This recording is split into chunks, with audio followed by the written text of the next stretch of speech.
Bien, chers amis, rebonjour. Alors nous sommes toujours dans le commentaire de ce livre, aux pages 265 et suivantes.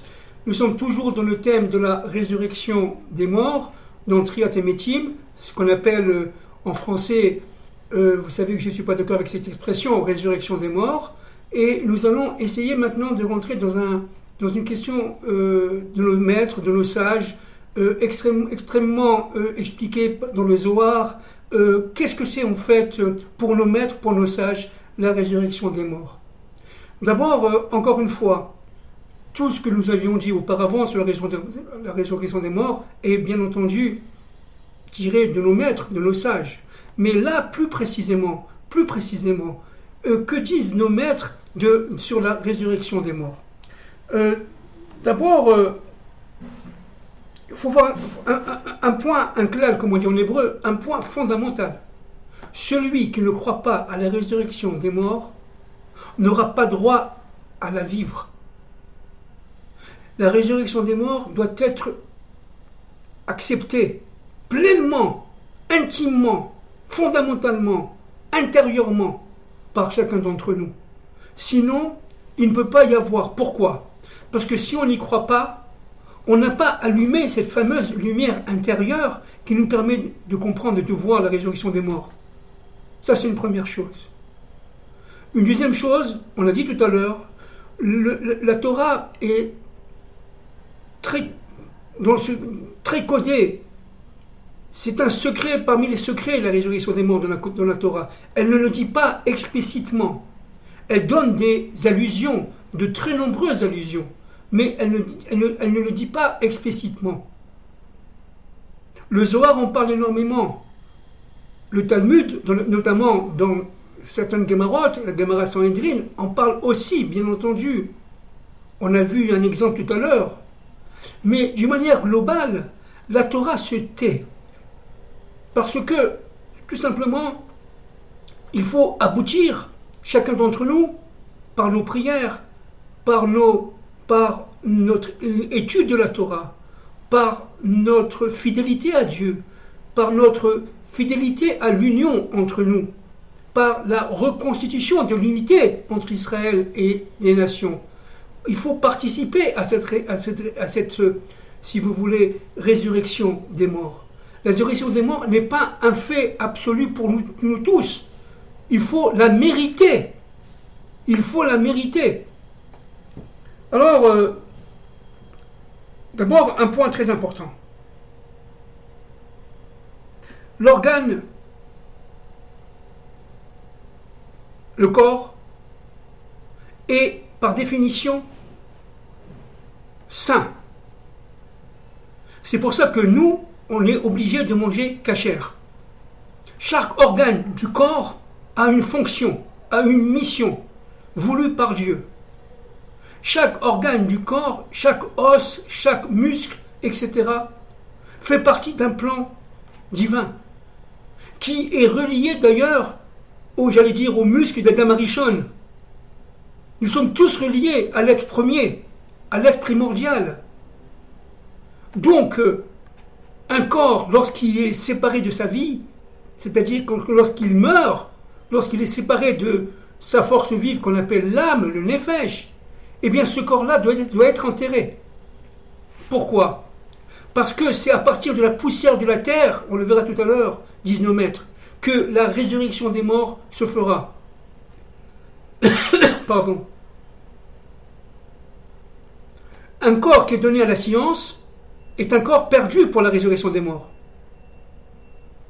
Parce que, tout simplement, l'être qui a donné son corps à la science est un être qui ne croit pas à la résurrection des morts. Et qui donne ses organes à être disséqués, à être coupés, etc., etc. C'est-à-dire, tout simplement, il refuse le fait qu'il y a un plan de la création et que le cœur doit être de cette forme-là, et le foie de cette forme-là, et l'estomac de cette forme-là. On ne touche pas à un corps humain, même s'il est mort. C'est une rébellion contre la résurrection, si vous voulez, le fait de donner son corps à la science. C'est pas moi qui le dis, ce sont nos maîtres, bien entendu. Bien entendu. Maintenant,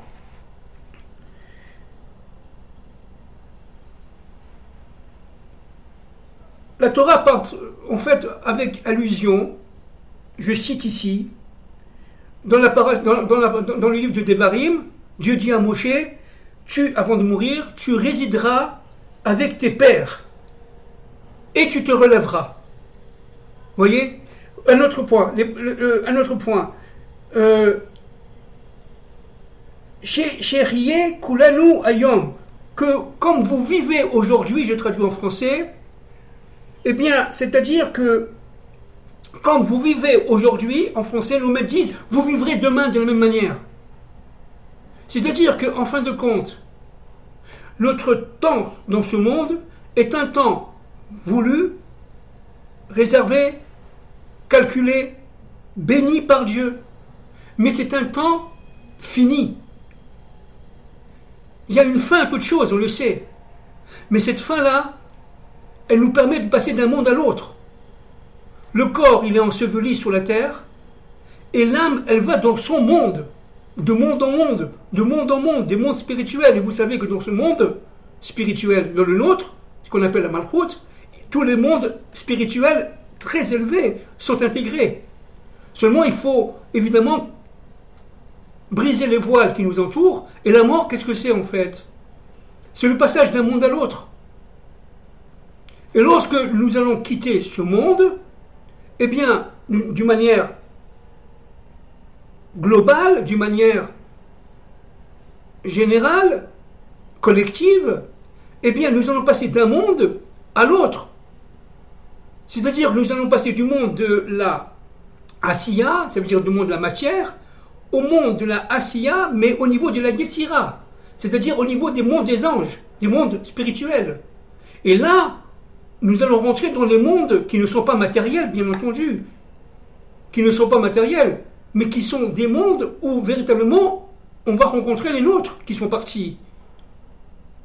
Lorsque quelqu'un rêve, lorsque le rêve est prémonitoire, lorsque le rêve est prophétique, il peut très très bien voir son père, son grand-père, sa femme, sa mère qui est partie de l'autre côté, qui revient et lui dit, mais enfin, elle peut lui parler, lui dire tout va bien. C'est vrai que je ne suis pas dans ton monde, mais tout va bien, je suis là. Je suis à côté de toi. Je suis toujours marié à toi. Et donc, qu'est-ce que c'est que Tchilat HaMetim, cette réparation? Qu'est-ce que c'est que cette résurrection? C'est la montée de notre monde vers le monde supérieur qui lui est joint. Vous voyez? Et là, on va rencontrer. Ça, c'est le premier niveau. Maintenant, au niveau de nos maîtres, au niveau de nos sages, véritablement, il y a une résurrection du corps. Les corps vont se relever. Les corps vont se relever, sous les ordres d'Hachem, au moment qu'il faut, au moment précis de la dynamique de l'histoire voulue par Dieu. Bien entendu, de la méta-histoire voulue par Dieu. Par exemple, je cite,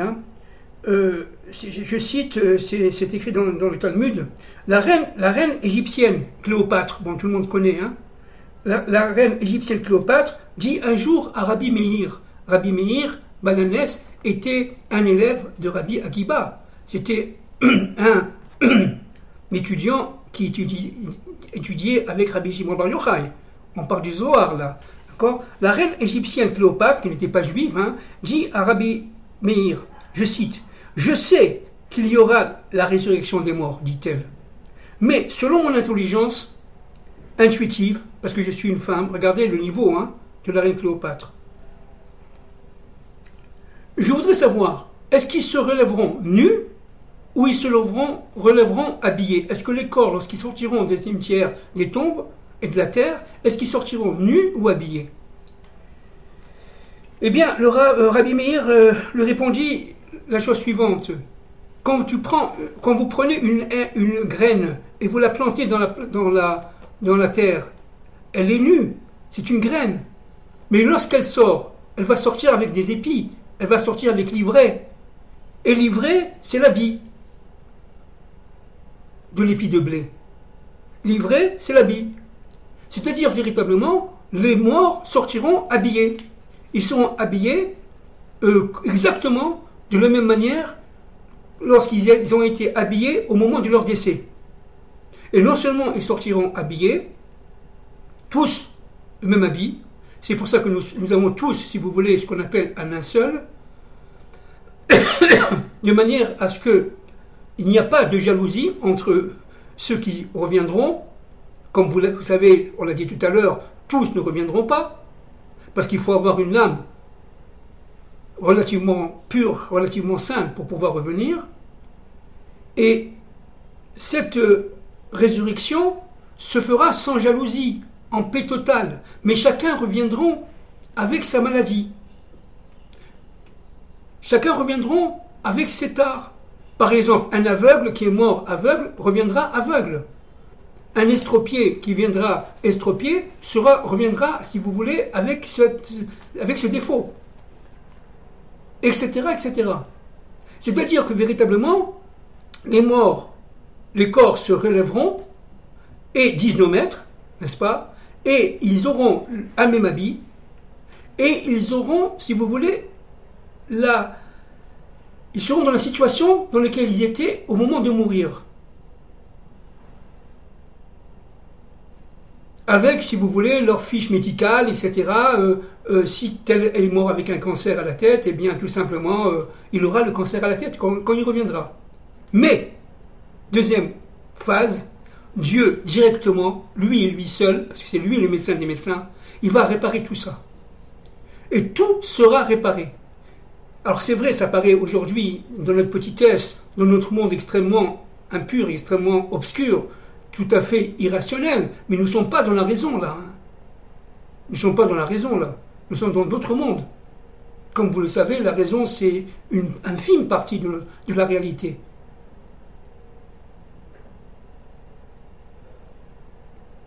Donc, Dieu va intervenir véritablement pour réparer les maladies et les retirer.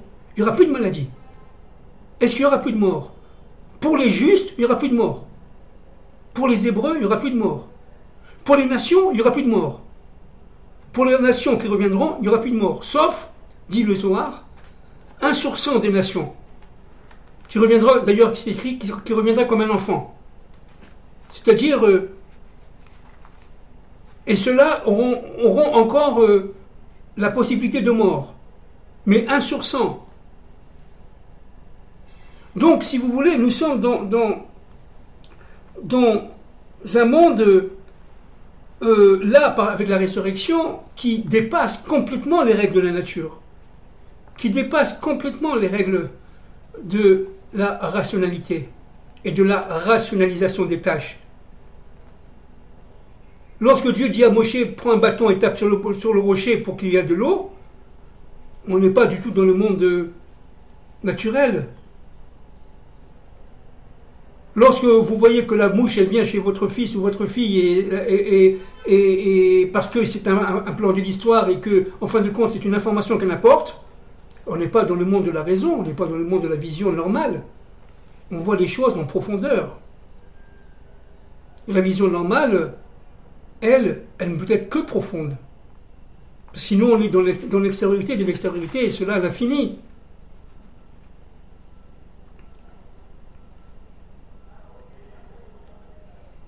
Alors, je cite le Zohar. Hein. Là, je cite le Zohar à partir de Rabbi Yechia. Je cite le Zohar. Le corps qui est décédé se relèvera afin de savoir qui est l'être d'origine. C'est-à-dire qu'il va revenir exactement comme il était à l'époque où il est décédé. Vous voyez? Comme l'être d'origine. Il se relèvera avec les mêmes caractéristiques que lorsqu'il était décédé. On vient de le dire. Vous voyez? Exactement, dit le Zohar, comme il est décédé. La Gemara, je cite, dit à partir de l'Er Lakish, l'Er Lakish est un très grand commentateur, n'est-ce pas, de la Torah, que chacun se lèvera exactement dans le même état de son décès, du temps de son décès, avec les mêmes défauts, on l'a dit. Mais ça, je vous donne les sources dans ce que je viens de dire. C'est la Gemara, d'accord?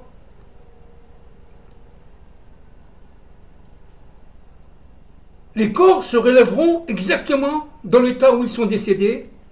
Et comme on l'a dit tout à l'heure, dit la Gemara, à partir du Zohar, c'est un Midrash Tanhuma. Le Midrash Tanhuma, c'est ça la source. Eh bien, Dieu les soignera.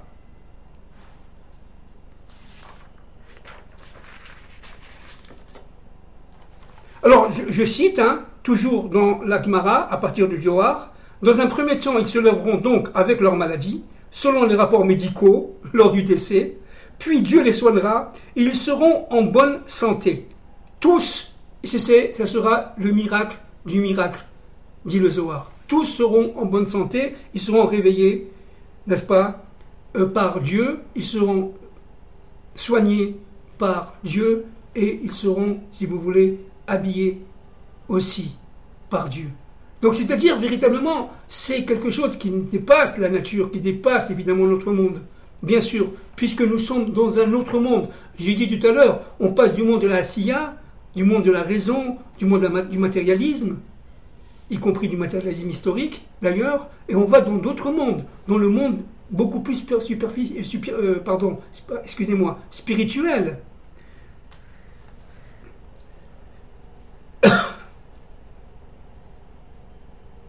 Alors, nos maîtres, ça c'est écrit dans le Zohar évidemment, nos maîtres font référence par rapport à la résurrection des morts à Az Yashir Moshe. Az Yashir Moshe, c'est le début du Shirat Hayam, du chant de la mer.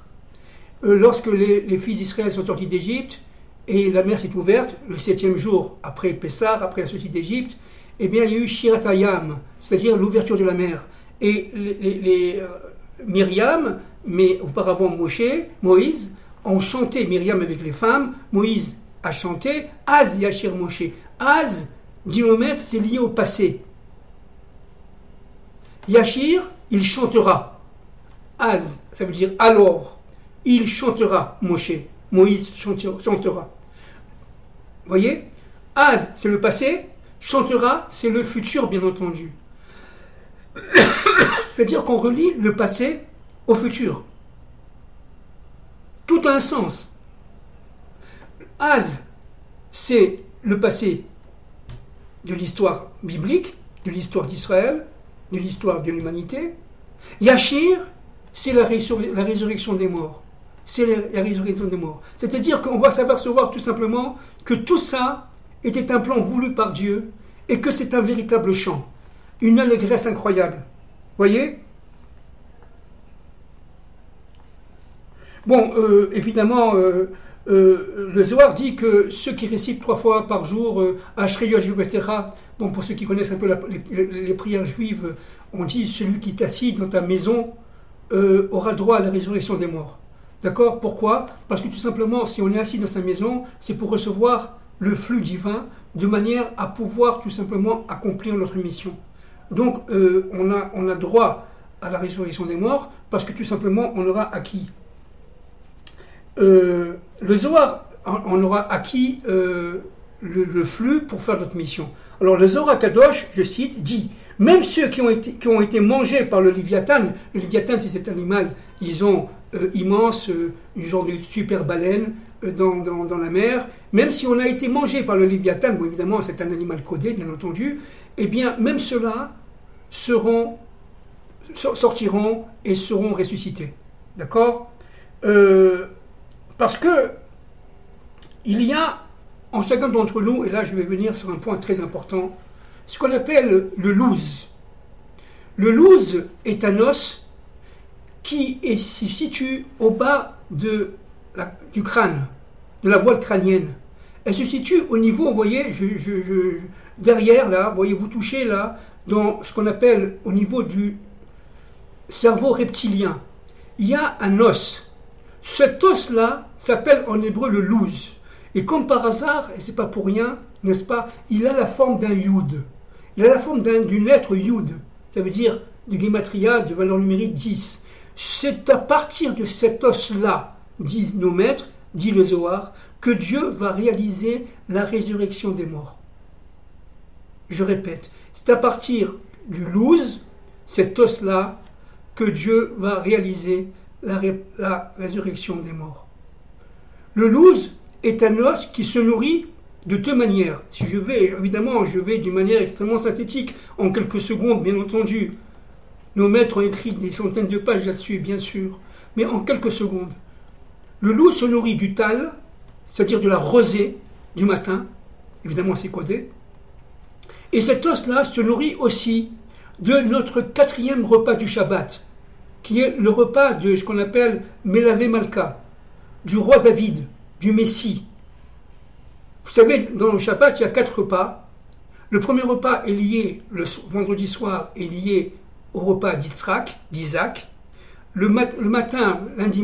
Samedi matin, est lié au repas de Abraham.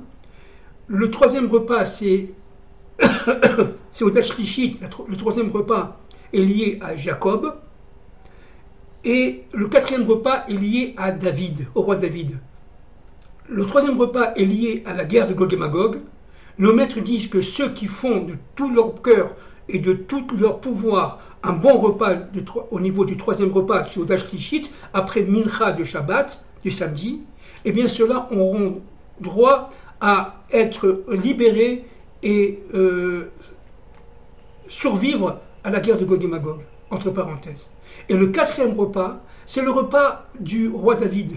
Et ce repas-là, on peut manger une pomme, on peut manger du pain, il vaut mieux manger du pain. D'ailleurs, les kabbalistes disent qu'il faut faire un vrai repas, même si c'est un quatrième repas, c'est très difficile, mais il faut le faire. Il y a même dans le Talmud un homme qui était très très riche qui abattait une vache tous les samedis soirs pour manger son foie. Il aimait le foie de la vache. C'est écrit dans le Talmud. Et samedi soir, il faisait un super repas avec du pain, etc. pour le louz, pour nourrir cet os-là, le louz. Donc le louz, lorsque Dieu voudra, lorsque la délivrance finale au niveau de Triat Amitim arrivera, le louz va, disent nos maîtres, gonfler, voyez, et automatiquement, il va reconstituer l'ensemble des organes. Mais c'est à partir du louz. C'est pour ça que cet os-là, il est indestructible. Indestructible. Les nazis ne comprenaient pas. Ils marchaient mal. Ils ne comprenaient pas que des morts, après le four crématoire, il y avait toujours cet os qui restait. Parce que c'est de cet os-là que sortiront, évidemment, les ressuscités. C'est un os indestructible. Et il va se gonfler, disent nos maîtres, et récupérer chacun, n'est-ce pas, individuellement. Il va récupérer, bien sûr, les organes qu'avait cet homme, les organes qu'a fait cette femme dans ce monde. Et le monde et l'os sera tout simplement redevenu, entre guillemets, corps. Ça paraît fou, bien entendu. C'est pas rationnel, mais nous ne sommes pas dans le rationnel. Nous ne sommes pas dans la raison. Nous sommes dans d'autres mondes, en dehors du rationnel. Et ça se fera, bien entendu. Bien entendu que c'est ça. Maintenant, Dieu mettra, comme pour Adam, voyez, un souffle nouveau.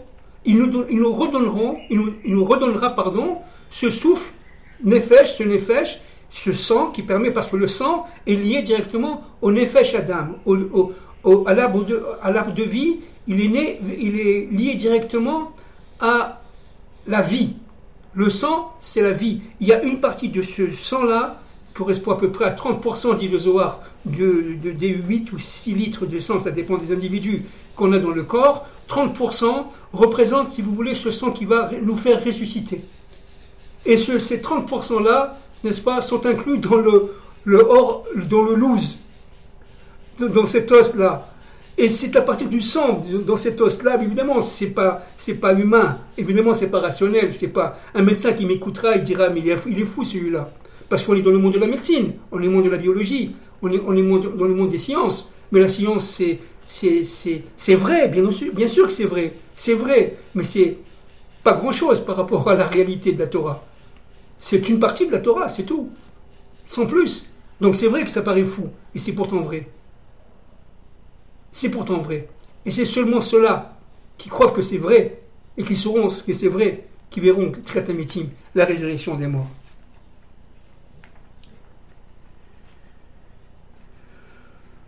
Alors,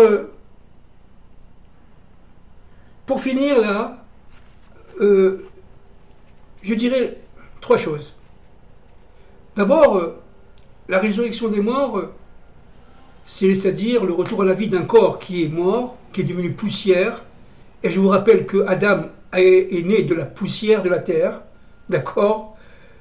Eh bien, le corps matériel qui est enterré reviendra grâce à Dieu qui va réunir, qui va revivifier le loose, cette os qui est en nous et qui est indestructible. Deuxième point très important, seulement ceux qui croiront ça, qui croiront à la résurrection des morts, la vivront. Tous ne vivront pas la résurrection des morts. Pourquoi? Parce que c'est une question de lumière intérieure. J'allais dire de srout, de mérite. Il faut tout simplement mériter cette résurrection. Troisième chose, et surtout, la résurrection se vit tous les jours. La résurrection, c'est un combat. Un combat pour la vie. Un combat contre la mort. Qu'est-ce que c'est que la mort? On l'a déjà dit l'autre fois lorsqu'on a parlé du temple de Jérusalem. La mort, c'est la séparation des deux arbres. La mort, ce sont les voiles. Mais la mort n'existe pas. L'âme passe d'un monde à l'autre. Et même le corps qui se dit mort, et c'est vrai qu'il est inactivé, c'est vrai qu'il est mort, inactif, puisqu'il n'a pas de vie, le nefesh l'a quitté, la partie de l'âme de vie l'a quitté, ça c'est certain, mais il n'empêche que grâce au louz, il se réveillera. Et ce réveil du corps, il faut en être absolument persuadé. Parce que ceux, encore une fois, qui doutent, c'est qu'ils ont les forces d'Amalek en eux. Amalek a les mêmes gematria que Safek, doute. Amalek étant un peuple qui veut détruire Israël et détruire le monde descendant d'Adam et de Ève. On l'a déjà dit de centaines de fois auparavant. Et 240, voyez, celui qui a le doute en lui, mais non, mais c'est pas vrai, c'est des bêtises ça. Il prend ses responsabilités. Il faut croire fermement en la résurrection des morts. Il faut croire fermement au fait que le projet de Dieu va s'accomplir et va réussir à 100%. Nous sommes dans un temps aujourd'hui, certes difficile, nous sommes dans un temps où, d'une manière globale, nous sommes tous, entre guillemets bien sûr, morts. Nous sommes tous, sur un plan global, en exil. Il faut sortir d'exil, sortir d'Égypte, rentrer dans la mer. C'est ce que nous sommes en train de faire aujourd'hui, notamment au niveau d'Israël, mais notamment aussi des Français non juifs qui commencent à comprendre et qui veulent se battre pour la vérité. Il faut se battre pour la liberté, il faut se battre pour la vérité, il faut se battre dans le monde. Le Niger se réveille aujourd'hui pour se battre pour sa propre liberté. Et en Afrique, il y a un mouvement de réveil pour la liberté, pour la fraternité. C'est très bien et cela mènera, si Dieu veut, à cette vraie résurrection des morts. Merci beaucoup.